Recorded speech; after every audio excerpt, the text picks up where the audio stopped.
Hi, guys. I think that you will enjoy today's show, and it comes with a giveaway. Yes, today's show is with astrologer Stephanie Shea, and she explains in detail all the questions that we have about astrology and how to make it easy and relatable. And if this piques your interest, be sure to watch to the end of the show for your chance to participate in her new event. Yes. All right. I hope you like it.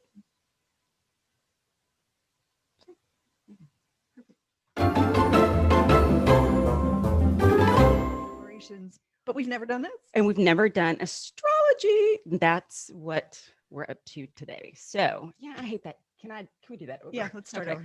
All right. You start. No, You bring okay. us in. I was Okay. like, hey, it's Okay. Jan. Right. Hello, friends. It's Tiffany. And Carrie. And you found us at the Joyride Show. Thanks so much for being here today. We got a great show today. Yes, we do.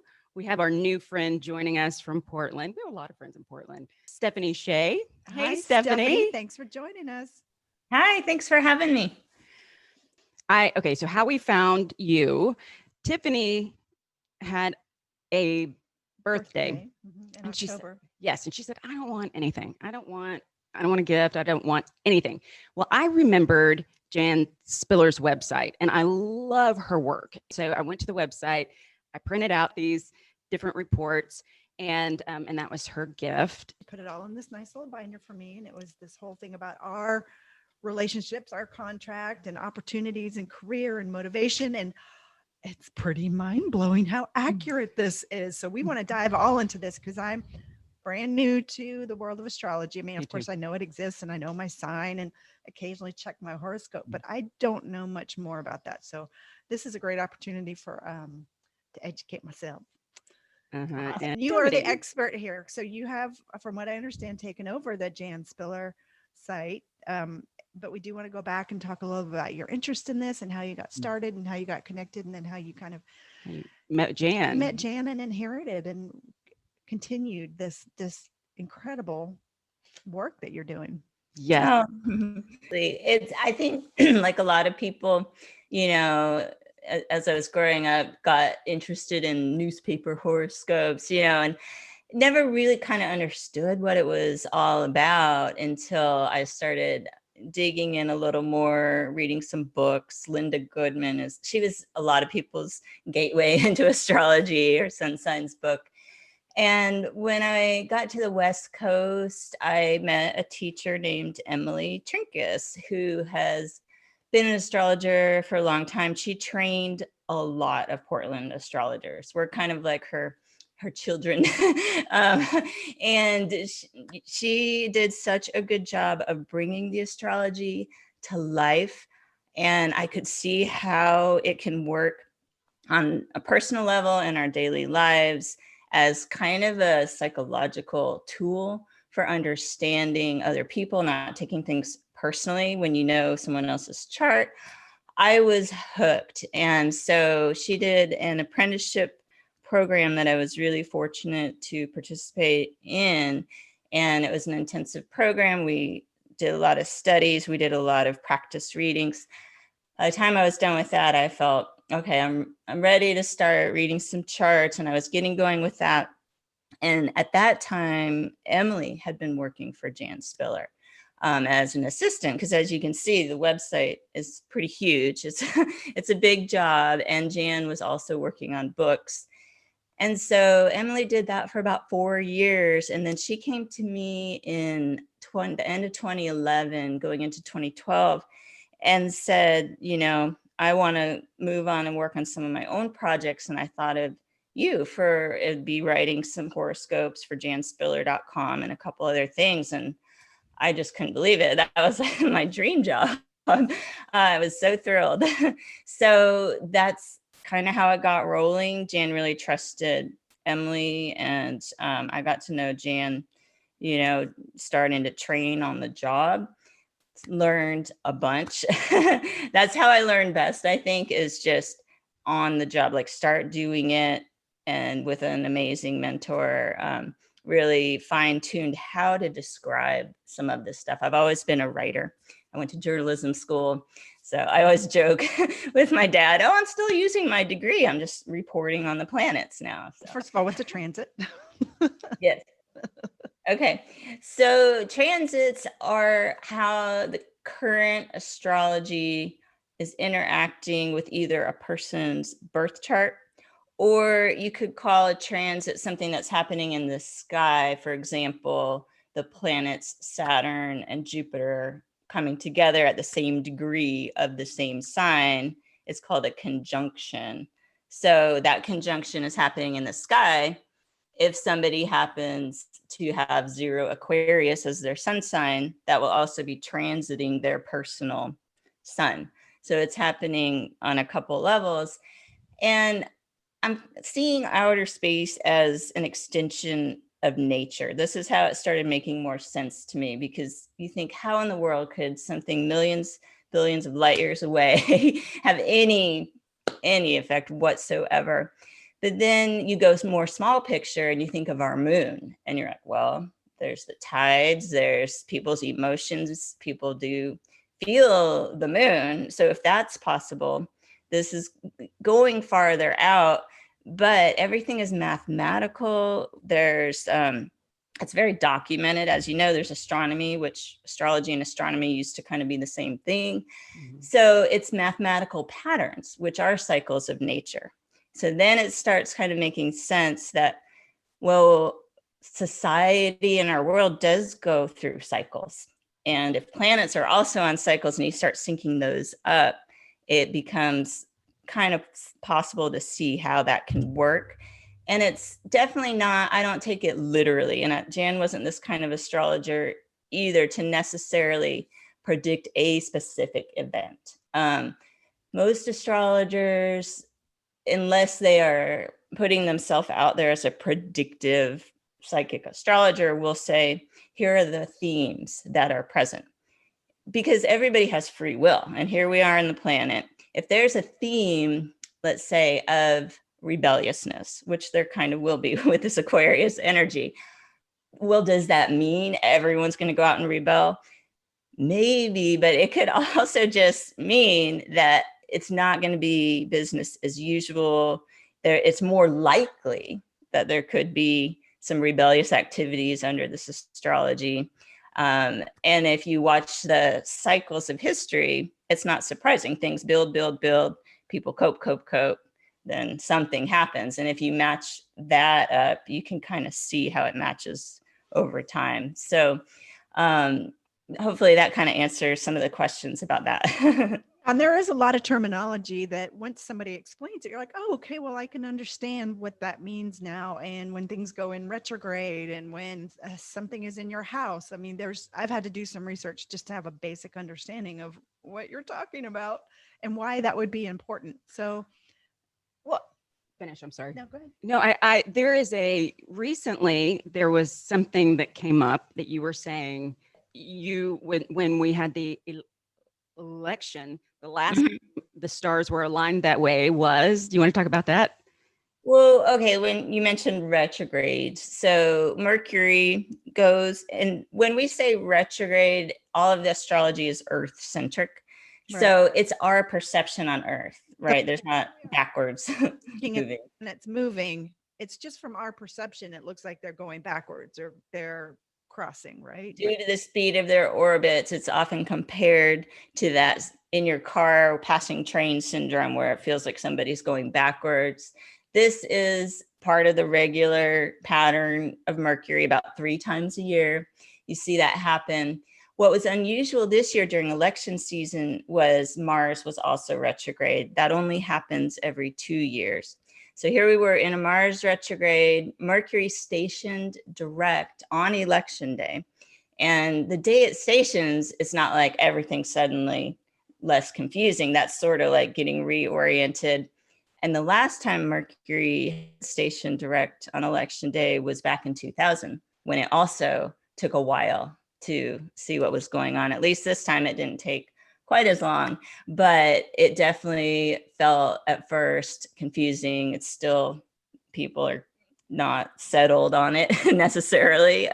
Most people probably are, but so this yeah, astrologers saw this coming. And because Mars was retrograde in the sign of Aries, which can represent anger, in a retrograde position, it looked like, oh, this could be like some people getting really fired up. And I actually thought it went as well as possible. There was less anger than I would have expected. Than protests than we thought. Yeah. So that means that was the last time it was that way was the hanging chads with Yeah. George Bush and Al yeah. Gore. Yeah. So that's pretty interesting. You know, I just wanted to point out how you can it's see interesting these. to see the patterns develop. Yeah. I love that. And how it's almost validation, you know, when things do line up, because there's been a number of times people on Facebook are like Mercury's retrograde and all hell is breaking loose, and I'm like, everything's kind of fine where I'm at. So it doesn't always affect people the same. It seems like some people it does mix things up quite a bit, and other people it doesn't. So and that depends on the chart. I just read for Carrie. Thanks. Both Carrie and I were born during Mercury retrograde, which is about 25% of the population, because that's about the time Mercury spends. And Jan did a great video on this back when she was alive, and it was someone asking a question at a talk. You know, what if I'm born under it? And she's saying that's your power time because you're used to the energy. That got me kind of excited because I always had some questions about, you know, being a Mercury retrograde baby. And then the people whose sign is ruled by Mercury, which is Virgo and Gemini, they are apt to feel the Mercury retrogrades more. That's their ruling planet. okay, thank you for that explanation. See, it all makes so much more.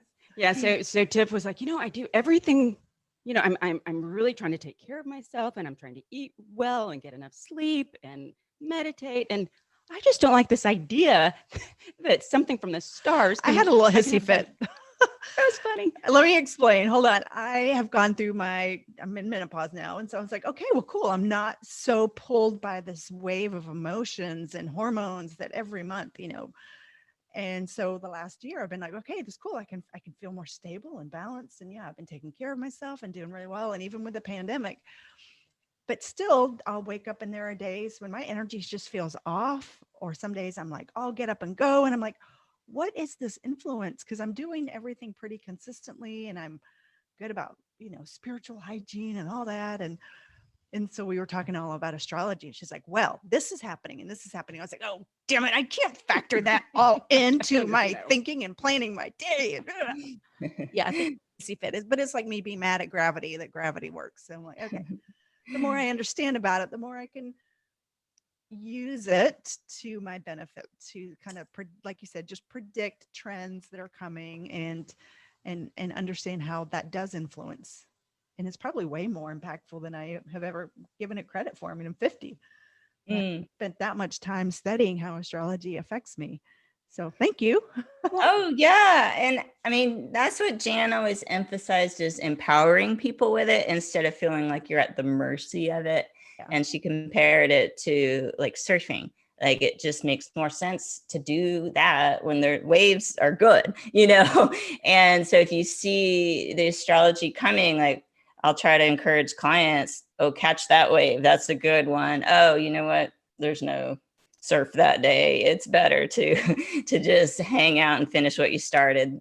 That to me is very practical and hopefully empowering too. So you don't have to feel definitely at the mercy of anything. Well, and I find hindsight, like it can explain things. I listen to your YouTube. It's phenomenal. Your YouTube channel, and they're very short, but you break it down. Okay, this month, this is, you know, if you're Aquarius, this is what you can expect. And you go through all the signs. And I actually went back and listened to them maybe 3 or 4 times. And I love to go back to the old ones and look, like sit down with my calendar. And there were a few times that I just went, I can't believe she got that. I mean, that's really cool.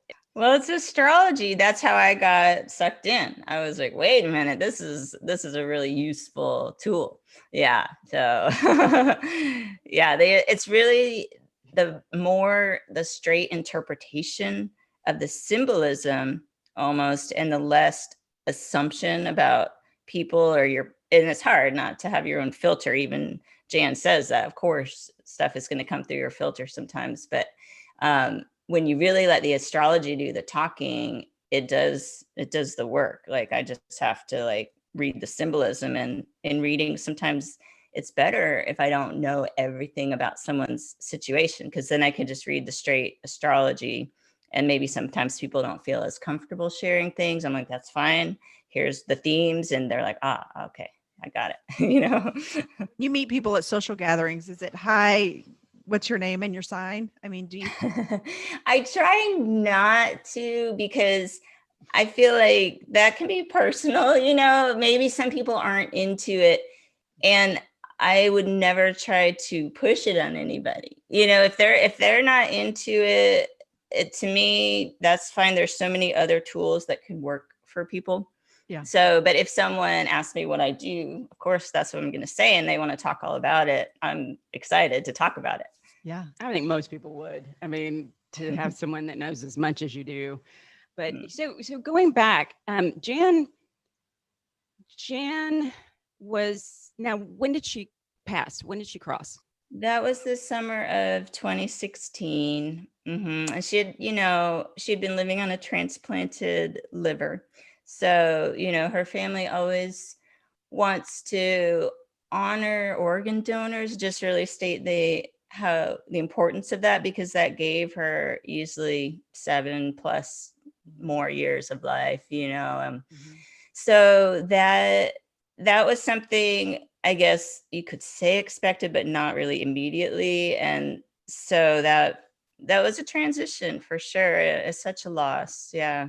She was amazing, because again, I mean, we've been talking a lot about this on different shows, but she seemed to have both sides. You could tell she was just wicked smart and psychic. And I mean, she was the whole left brain, right brain, and the way she brought it together was really unique. And her books are phenomenal. And I will post a link to all of her books.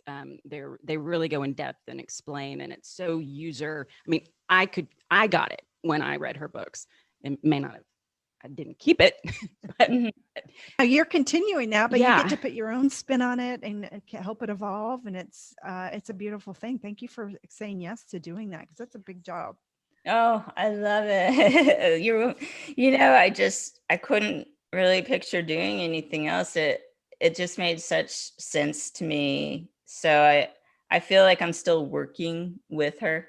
Yeah. You know, you are. it's kind of weird, because sometimes I'll just be writing stuff and I'm like, I think I'm getting some guidance here, you know. So just the website's janspiller.com, and people can log in, and there's tons of information, but you can get your own readings and reports, and there's just so much ways you can get in at any level you want to, basically. That's right. Yeah. So reasonable. They're like $15. I mean, they're very, very reasonable. And that's what I love about it, is that, you know, sometimes we have to, but you know, if it's a lot, you can do maybe one or two, but you guys, I just sort of went down and clicked a bunch of them because it was easy and a very, very particular. I was reading, like, Tiff is working on a few different things, and you guys nailed it. I mean, outside of. So my husband is doing real estate, and between us, he said, why don't you go ahead and get your real estate license? Just get it so that we can, you can act as the agent on all of these transactions. And I was like, okay, fine. It's not my major focus, but yeah, I'll do that. And you totally, in the report, say real estate would be an excellent career choice for you. And it's not something that has been on my radar at all. And I think it was in your, but it's coming up, like November, up. something to, I can't remember. Oh, that was in the sun sign prediction. Yeah. Yes. It was all about real estate. Yeah. That's so cool. Probably some Jupiter 4th house action. But yeah, the sun sign predictions Jan trained me to do, they've been my baby for a long time. And what's cool about the other reports and a couple other pieces of more evergreen astrology is that we were able to preserve Jan's original writing and work. And so that's where the site really is the legacy, because you can get access to her original writing. Plus, then I'm updating anything that is now current. And so that's the teamwork going on. Her kids are still involved, or she has a niece still involved? She has a niece, Lori, who does customer service. She's done it for a long time. She's a Libra. She's awesome at customer service. And then her longtime friend is a bookkeeper. We're a small crew. And then we just got a fantastic social media person. If you've been following Facebook and Instagram and noticed, wow, how'd that get so awesome? That is KJ, who is also an astrologer, graduate of the Portland School of Astrology, and just some fantastic social media skills. So I don't have to explain to her how to talk about the astrology and social media. She just goes for it. Combination. Yeah. It really is. Well, okay. So I would love to talk about different things coming up, like the eclipses, full moons, granddaddy. I mean, I would love to kind of key folks in on that. This year has been really interesting for a lot of different reasons. And so what have you seen this year in the stars coming in? Okay. Yeah. I'll give a brief recap of like what made 2020 so weird. One thing, when I was preparing last year, I saw that there were 6 eclipses in 2020, and that really caught my eye. And it was almost really like 7, because we had that Christmas 2019 solar eclipse that really went as part of a pair with the lunar eclipse that happened in January 2020. Yeah. So when you look at a cycle of 7 eclipses, when the norm is closer to 4 or maybe 5, that right away, because eclipses instigate awakenings and change and endings and beginnings, you can just, without knowing what's going to happen, you can see this isn't a normal year. Yeah. And so that was a 6 eclipse year. Then both Venus and Mars were retrograde. That's also unusual. A lot of times those two will leapfrog. Venus, I think, is about 18 months. Every 18 months it goes retrograde, and Mars is every 2 years. And so we did not have either in 2019. We didn't have Venus or Mars retrograde. Well, 2020, they came to both be retrograde in the same year. And they have a longer retrograde cycle because of their distance from the sun. They, compared to Mercury retrograde is about 4 to 6 weeks. Venus and Mars retrogrades go on for a couple months. So you start doing the math and you're like, when were we not having interplanet retrogrades? Very few months last year. Off the top of my head, I think it was April and maybe August and maybe one other month. It wasn't a lot. And so all year I was telling my clients, it's really not the best time to start something new. We're being directed to look back and resolve the past. Some people don't like that news, but most people realized, yeah, actually there's some stuff. And collectively, of course, we did get a massive slowdown.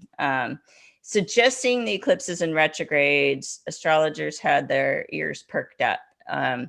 And looking into next year without knowing what's going to happen, it feels more forward moving just because there's less eclipses and less retrogrades. We're back down to 4 eclipses next year. And we are only working with Mercury retrogrades, except the tail end of December, Venus retrograde starts to come in. But at that point, we're almost in the new year, you know. So there's that piece, and the Aquarian astrology is the other big change, right? So all this year, we have had 3 outer planets in Capricorn, and they've been Pluto, Saturn, and Jupiter. Pluto has been hanging out in Capricorn forever, I think 2008 or something. And it's going to be there. It's a slow mover from our perspective, obviously, because it's out there. So that's kind of works more on an ongoing background level. But it got activated because this year Saturn and Jupiter show up in Capricorn, accentuating some of this Pluto themes, which are huge, which have to do metaphorically, I might add, with death and rebirth. Very, people get all worried that it's literal death. I'm sure that has happened in somebody's chart, but I think the likelihood is more metaphorical. So we're undergoing that on a big picture scale, and a lot of people are experiencing that through their personal chart, especially Capricorn people, Cancer, Aries, or Capricorn, Cancer, Aries, Libra, because those are on a cross. Those are the cardinal signs. So the big news is December 21st, both Saturn and Jupiter come together at 0 degrees of Aquarius. So Saturn only changes signs every 2.5 years. Jupiter changes signs about every year, just right in there.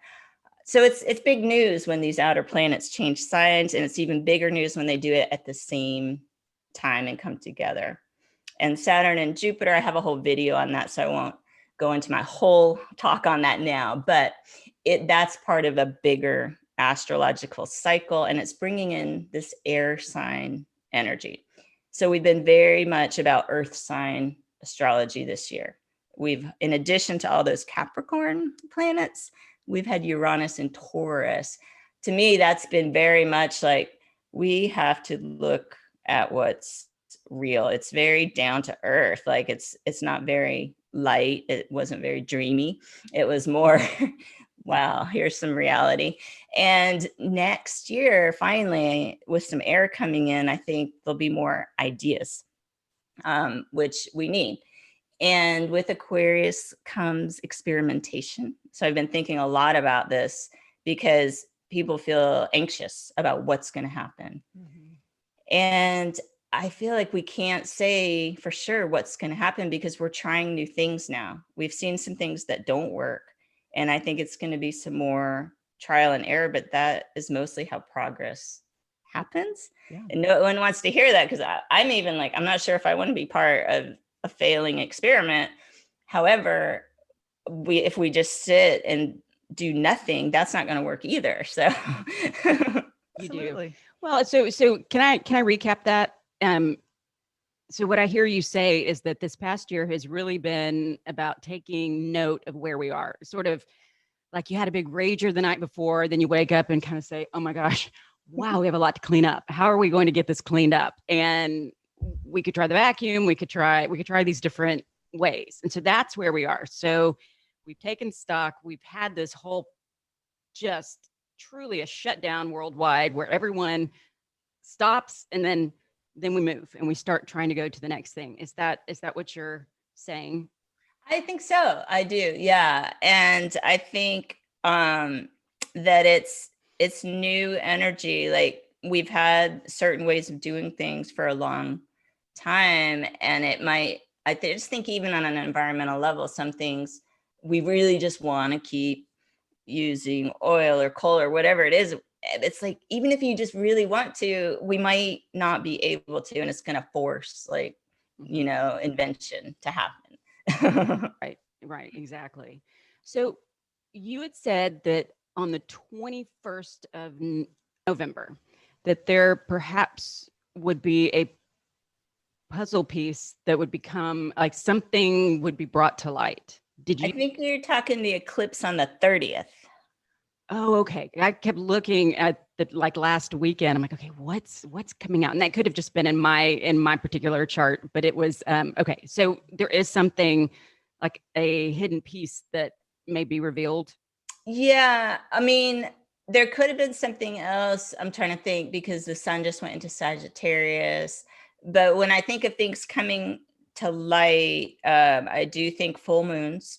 And especially lunar eclipses, because a lunar eclipse is like a high-powered full moon. That's happening and so we're getting ready to go into our final 2 eclipses of 2020. We've already been through 4. And this one on the 30th is a lunar eclipse. It's at 8 degrees Gemini. So that's all about information. Gemini is a sign of communications, information. And yeah, I remember putting together that November thing thinking, well, what else could be revealed? It seems like everything's being revealed right now.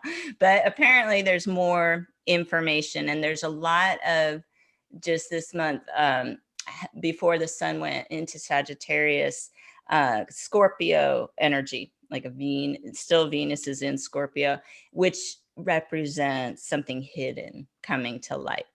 And so again, I'm not a psychic. I really don't claim that, but it makes me think, yeah, there's some more information coming. And we'll see. And in our personal lives, paying attention to what comes to light for ourselves around the 30th.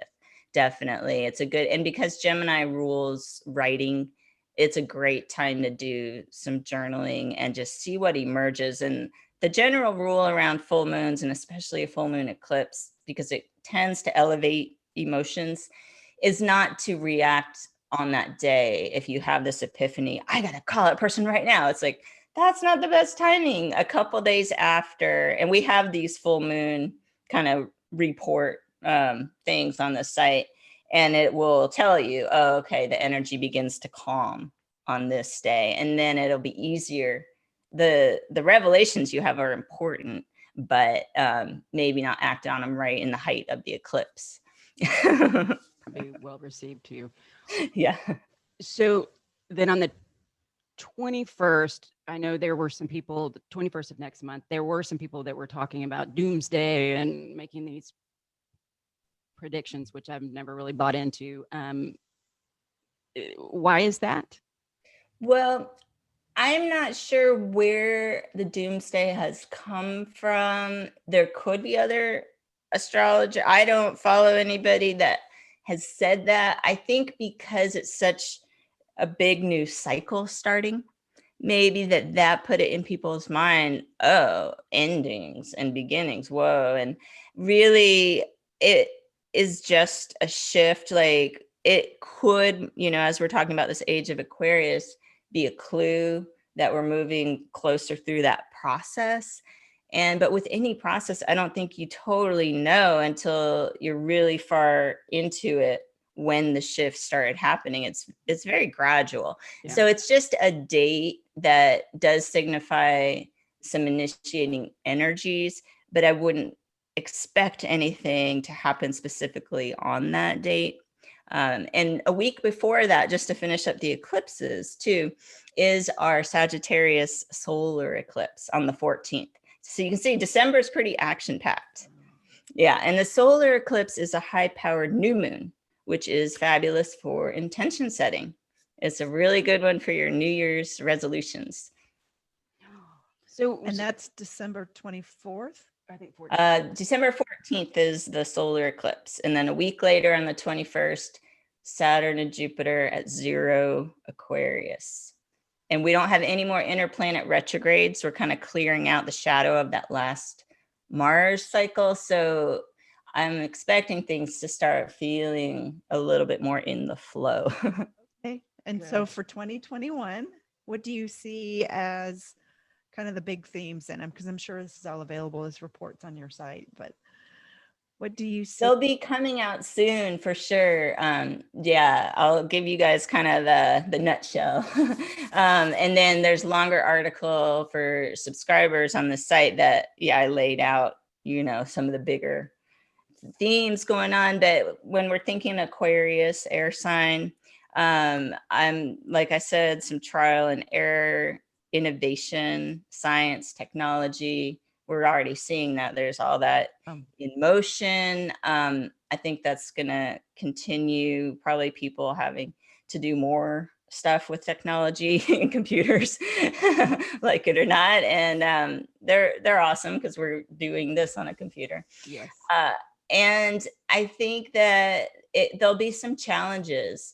We're not really out of the woods as far as people feeling satisfied or secure or settled. We're in a very awkward phase, I think. And we're going to have Uranus in Taurus that stays in a sign about 7 years. It's been in Taurus this whole year too. And that Taurus is a sign ruling our resources. It could be the earth, it could be money, it could be both. But Uranus shakes things up. It's not necessarily the most stable energy. It can propel you to where you need to be. But seeing that, and that's going to come into an aspect, what's known as a square, to Saturn for a lot of the year. That Saturn is our systems, our structures, the things we're sort of used to for long-term planning.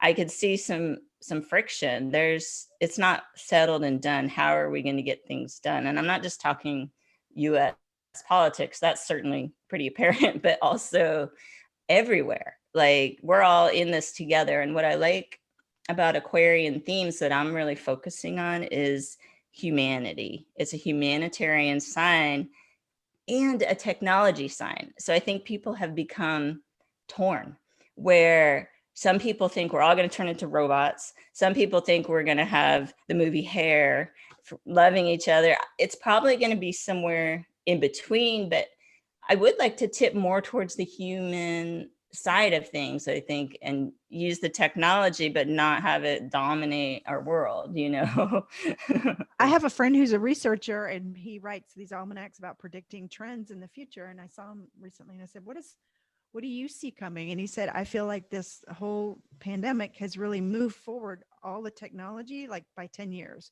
like fast forwarded our advancement in all these technological ways, all the online shopping and Zooming. So I do think that could be the hand in hand, where it is bringing humanity together, but we're doing a lot more virtually right now, technologically. So wasn't I? Yeah, I think there's that piece for sure. Well, we've always heard that. We've always heard that we're on the brink of the age of Aquarius, and that it's sort of like we do the work and we do all of this, and everything is up in the air and everybody's kind of scrambling around. And then we go into a 1,000 years of peace. But I thought we've been in the age of Aquarius since like the 60s, haven't we? It's debatable. See, I did some research on this too. And with all the ages, there's about a 2,000-year window it's not of what people guessed. Yeah. So it could have started in the 60s. And again, it's such a process.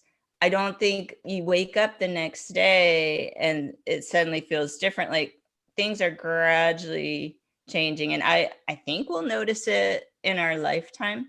But some of the things, like with Saturn and Jupiter initiating a new 200-year cycle, some of these changes may not even occur in our lifetime. Yeah. What happened 200 years ago? So the 200-year cycle of Saturn and Jupiter, those two planets actually come together every 20 years, right? But for the past 200 years, it's been mostly in the Earth signs. There was like one little disruption where it was in Libra back in the 80s and early, I think 80, 81. And then, you can call that cycle Earth-based. Saturn Jupiter conjunction. Now it will be predominantly air sign for the next 200 years. So that's a big shift. Mm-hmm. And so that's where I think people are looking at cultural things. Okay, if earth sign is more material and air is more ideas, and freedom is another one, like, you can see how there's a rebellious energy afoot, how people might be like, we need more freedom. We are feeling like we can't even be humans anymore, Yeah. Well, I have a question for you while you're thinking about that. What do you see in your head? Because you're doing all of this up at the top of your head. And I feel like you should be like in Minority Report, where you're seeing and moving the things around and spinning the dials. It's like, what do you see in your head as you're talking about all of? I'm like looking in space. It's spinning in there, but it cold, which is incredible, because this is complex mechanics in math. I write about it. This is the gift. One of the gifts that Jan gave me is there's so much writing that is involved with the content for her site, and you're doing it constant writing, deadlines, which I'm used to. I did work at a newspaper. You write your articles, and after doing that and doing some talks throughout the year also, it's like it's my story. I know it inside and out, It's not like I have everything in my head. but it certainly helps. And it helps with readings too. I've cut down some of the research time. If I wasn't constantly writing this every day, I'd be looking a lot more up in books, but it's like, oh, this is great. I actually can do more of it in my head. And I think this year people they've reported, and I've felt it, like some shift, something, our lives were majorly disrupted, and that itself causes some kind of shift. Sure. Yeah, it has to. Can I ask, how do you personally use this? Like, do you wake up every morning and kind of think through your day, like, where's my energy? Or is it's so ingrained now that you don't even think about it? You just kind of know. How do you personally use this? I think it depends on what's going on. If I'm not doing anything like outside of my normal routines, I might not check my chart every day or anything like that. But say I have an important phone call, I might look and see if there's a whole report we do called the Astrological Weather Report based on what the moon is doing. And so that's what that article's for. Like, if you have an important meeting, maybe avoid between these hours because it's actually not the best energy for it. So I will check it for things like that. And then also in retrospect, like a lot of people, I had a really rough week and I'm like, what was that about? Oh, okay. Sometimes even though I'm an astrologer, I'm not as aware in my own chart because I'm busy doing it everywhere else. Yeah. Thanks for that. Well, so you guys have you are planning an event on January 9th. Yes. Talk about that. I'd love to. I love this. It's such a fun event. This will be the 4th year of it. I have a co-collaborator as well. Her name's Elizabeth Russell. And Elizabeth does a lot of cool things. She says she's not an astrologer, but she knows so much astrology. She comes from an astrology family. She speaks the language, but she uses it in different ways. She's created a lunar almanac, like a journal called Dream Fruit. And I'll have a video coming out about that because it's really unique. Instead of just being your astrotechnical calendar, it's interactive and you can use it for journaling, reflection. There's poems in there. It's really cool. So she's got that, and she's a creative process facilitator. She had a space here in Portland called B Space that was all about the arts and using creativity to integrate information. So we're an awesome team. You can tell I'm like, kind of nerding out in my head, and I give everyone the data. And then she'll do like a writing prompt to help everybody integrate how that is personal to them. And it goes really well. So we're doing this on January 9th. It's on Zoom, of course. And that's actually cool. We decided, hey, we're going to get more people than when we do our local event. We can reach people different parts of the world. It is from 1 to 4 p.m. Pacific time. And, there'll be breaks, but that gives us a nice, comfortable Saturday afternoon, get out your cup of tea and your journal kind of thing. And I'm going to lay down the astrology for the year in sections. It's nice, digestible chunks. So I'll do like 10 minutes on, okay, what's Saturn up to? And then there'll be some writing about it. And we proceed in that way. Yeah. And it's a lot of fun. Well, and we want to give away some, what do we call it? Some tickets, I guess. Not tickets, but anyway. Yeah, admission. Exactly. So you have to join us because I'm sure we'll be there too. And that it would just be really fun. That really spoke to me. So I can't wait for that. Thank you. That's awesome. How are you giving away these tickets? The first 5 people that drop in below on YouTube that you would like to go, January 9th, 1:00 Pacific time. They're yours. There you go. There you go. Yeah. Easy to It's called Create Your New Year, Astrology and Creative Magic for 2021. Oh, I love the creative magic. So in my reading yesterday, I'm still processing it because I have to go back and I have to listen to it. And I was trying to tell Tiff about it. It's like, well, I'm not really sure what she said about that, but this is what I took away from it. And I just got so much from you. You had talked about the granddaddy, anyway, and you might be in Tiffany might be in this at some point soon. Anyway, so I let's don't talk know what about this that. is. Oh, this is great because this is Jan's original research and material. And I love it when I get the question, how come I can't find anything about the granddaddy power period online? I'm like, because this is Jan's baby. And I happen to have, it comes out of this awesome book, New Moon Astrology, where she tells you how to work with each moon cycle to set intentions. But then the granddaddy power period is actually based on the sun's movement. So as you learned yesterday, Carrie, the astrology wheel has houses, 12 houses, right? And the 11th house represents your bigger dreams, visions. It's very much a house to manifest what you really want on a life purpose, big picture level. And Jan determined when the sun goes through that part of your chart, that's the most potent time for making wishes and setting intentions. She did tons of research on this. And I mean, as soon as I got on board in 2012, I was like, wow, okay, I've been doing it ever since. Some of them, if it's huge, takes a few years. It's not like, you can do some things, but the fact that there's movement in it. So in this book, it's like use every new moon, right, to set 10 intentions. That's the most powerful time. Solar eclipse new moons are even more powerful. And if the new moon falls within your granddaddy power period, that is huge. And during that whole time, which is usually about a month, you can do up to 40 wishes. It's like your power time. So just knowing that about your chart, there's a calculator on Jan's site that's for free. You just do granddaddy power period calculator, and then you'll find out the dates. And it's useful to know if you want to experiment with it. It's like a genie in a bottle. Is it a month or I mean, I'm sorry, is it every year? Every year. Every year you get a special time. Yep. Well, and I know we're about to wrap up, but I wanted to also ask you,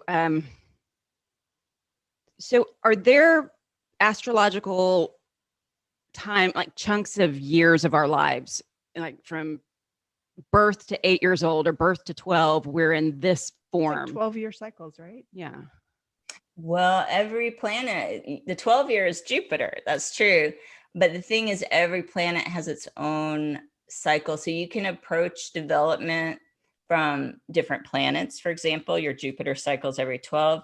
Saturn is on 7-year cycles. And so by the time it gets back around to itself in 28 years, Saturn returns. That's one of the more famous transits of getting your life together, so to speak. So, but I love the other parts of the Saturn cycle. Every 7 years, maybe you're getting a square to your Saturn, checking in, have you been doing what you said you would do? It's a check-in. Other cycles that could happen, I'm trying to think of on years, because some of the outer planets, it's once in a lifetime, and Carrie and I were talking about Chiron returns yesterday. That's only when you're in middle of your life. And it would happen once in a lifetime pretty much. Wow. This is kind of a silly question maybe, but who assigns these? How did these energies get assigned to the planets? Like, and I understand everything has vibration. Everything has energy, whether we perceive it with our five senses or not. It affects us and influences us. But how did they figure out? Does that make sense? Yeah, the symbolism and what it means. I think that would be a question for the ancients. I really don't know. This has been going around so long. Nobody even knows how old it is. Babylonia, pre-Babylon, we don't know it. Then there's Chinese astrology, and that's probably even older. So I don't know how it all came to be, but it's been passed along all these years. It's been changed, and that's something to consider. There's traditional rulership of planets versus modern, and modern astrologers, a lot of them just take that into account and sort of mix it together and do it's like any other modality. You kind of bring things together and do what works for you. And that's what makes every astrologer unique as well. Yeah. Okay. That's so cool. Thank you. Yeah, it is. When I did the research or tiny bit of it, they were talking about that. It was pre Mesopotamia. I mean, and it just goes, they have no idea. And it was part of schooling, like technical schooling until the 17th century. And they said that it helped bring astronomy in. Like they used to go hand in hand. So Absolutely. it wasn't, I don't know, but it's. Well, There's I a appreciate lot. the education because it's been a little bit of fun entertainment along the years, to kind of check in and look at it. But there is so much more to it, and you can obviously are very passionate about it, very knowledgeable, and very easy to understand. So you make it very approachable. So I really appreciate that, and it has definitely piqued my interest. And I want to do your 2021 planning play with the planets. Yay. What is That's it? Tell me again. Tell me right the here. title. It's astrology and creative magic. So it's called Create Your New Year. And that is a good point about this workshop. You don't have to have any astrology experience. And I always try to address things as much as possible as if people never have, because that's so frustrating if you're just trying to learn about some things. And then some people really want to know the technical ins and outs. And then I'm happy to go there, but really you could just talk about it almost like you would talk about psychology. I know it really, there is so much that I find that you just rattle this stuff off and you say, oh wait, hold on, I have to go back.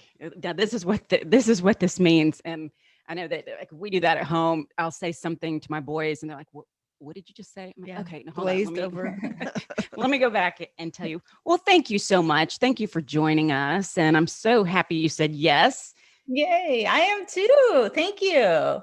We have a new buddy. We have a new friend. And so I'm just so glad you found me and found Jan's site. And this is just such a nice show you guys have. It's all these different topics and lots of topics. And she had said, because I reached out to her and she said, I manifested this. I just was saying that I was ready to do this again. And so There we go. here we are. Perfect. Here we are. Collaboration. Well, guys, go over and check out the website. Website is phenomenal. janspiller.com. And the YouTube. Everybody makes fun of me for that. the YouTube. It's fine. And it's Jan Spiller Astrology channel, right? So, and what's cool on the channel, just like the site, you can see videos of Jan on there too. And then I just added on top of that. So it's a good resource. It really is. That's wonderful. And if you want a seat in the Create Your New Year, go to our YouTube for Joyride Show and drop in that you're interested, and first 5 will go. All right. And yay. There. All right. Well, thank you, Thanks, guys. Stephanie. And yes, reach out to her. She's wonderful. And I can tell you that because I've done it. Yep. Thank you so much. Bye-bye, Stephanie. Bye.